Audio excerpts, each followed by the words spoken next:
Hey guys, Fourfinger here, and I am finally back home from the holidays, so I really wanted to work on a Whirlwind Slash build, because I remember seeing this Reddit post like 9 days ago, where some guy figured out that you can snapshot and pick up the burning rounds that you make, and then permanently sustain that same ignite inside of the Whirlwind Slash. So the whole point was like make a super strong ignite, switch weapon sets to spear, and then like keep that ignite going as long as you don't leave the radius and make the slash explode. Now, this post gave me so many build ideas, but I did hear that some guy already made videos about it on YouTube. I'm not sure if that's the guy who made the post or if he got the idea here or maybe figured it out himself, but whoever figured it out, big thanks to you, because it just, opened a lot of doors in how you can make builds. With that being said, let's just jump into some ways that I think could be really strong, and let's see how it works out. So just before we jump into different build variations and how you can actually build around this, I just wanted to give you a quick example on how you scale the damage. So basically you just want to make the ignited ground that your main skill makes as strong as possible at the time of the using. Which means, because it's a duration skill, it can snapshot your stats. So if you have like crazy amounts of spell damage on your gear, like let's say I put spell damage everywhere, and then I use Incinerate, it's going to leave this ignited ground on the floor, and now once I pick it up, it actually snapshotted the damage that we had once we used it. And now we could remove all of that spell damage gear, but honestly that's like too mini-maxi for me. I mean, like changing 5 items every single time feels like too much of a chore. So I'm pretty much just gonna do a weapon switch, and with weapon sets on the tree. You can get a really strong weapon with like extra fire damage, spell damage, like fire skills, same thing on the focus. And then you can also make a switch on the tree, which can give you elemental damage, spell damage, and fire damage, right?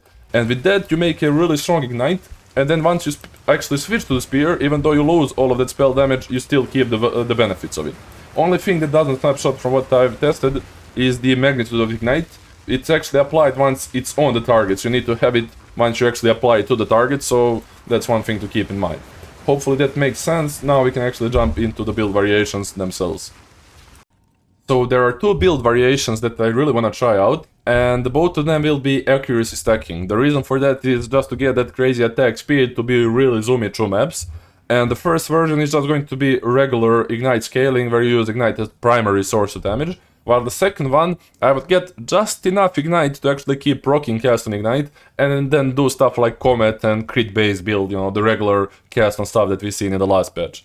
With that being said, for the ignite scaling version, there is a few really good uniques. The first one is Saita Spear, and this can pretty much double their damage. So what you can do is get like really decent rolls on those and get a support gem, which can give you like 50% chance to inflict bleeding. So because we attack crazy amounts of time per second, and then we have a high chance to actually inflict bleeding and stuff, you are pretty much always gonna aggravate bleeding on bosses, and once you do, it's gonna double the damage of your ignite. So this spear is just really good synergy, and it's really great for bossing. I'm using it on maps as well, because I don't really want more attack speed. I'm already moving like really quickly. Like this is my mapping speed that I use. This is the speed of it. Like obviously it's really quick, but even if you drop it and just pick the double damage from the aggravate part, it's not too much slower. It is a little bit, but because you get stuck on objects from time to time anyway, I kind of prefer this one overall. Sometimes I map with this one, but it's a matter of preference. At the end of the day, even this one can be a lot better. I can get like 500 accuracy and really good attack speed, and it's gonna be really strong. With that being said, we do have a Black Flame, which is a great unique ring for this build, because, let me just move out of the Whirlwind Slash, it keeps making noises. It makes it so that we have no downside, because our ignite is always active as long as we don't break the Whirlwind Slash, right? We get 50% increased magnitude, which is obviously really good. And then this line is just crazy value. It makes it so that your ignites do chaos damage, so you don't have to worry about fire resistance anymore. And not only that, you can use stuff like Despair and Wither to further buff your damage, because most of the bosses don't even have chaos resistance, so this ring is just like really big value. And obviously the double accuracy shield is there just to make you go faster, nothing too crazy.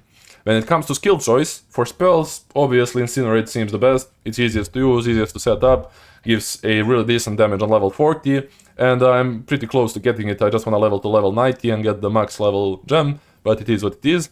And the second one is Spear of Solaris. Now, why is Spear of Solaris really good? Because if you check Incinerate, which has like what, at max level 4.2 to 6.3k, on Spear of Solaris, even though it has a downside, I'll get into that for a second, you can get a crazy amount of multiplier for your, what's called, Ignited Ground. and get a really strong spear, and if you soak this one up, it can be way more damage. The problem is it does require glory, so you need to keep heavy stunning the enemies to actually use it.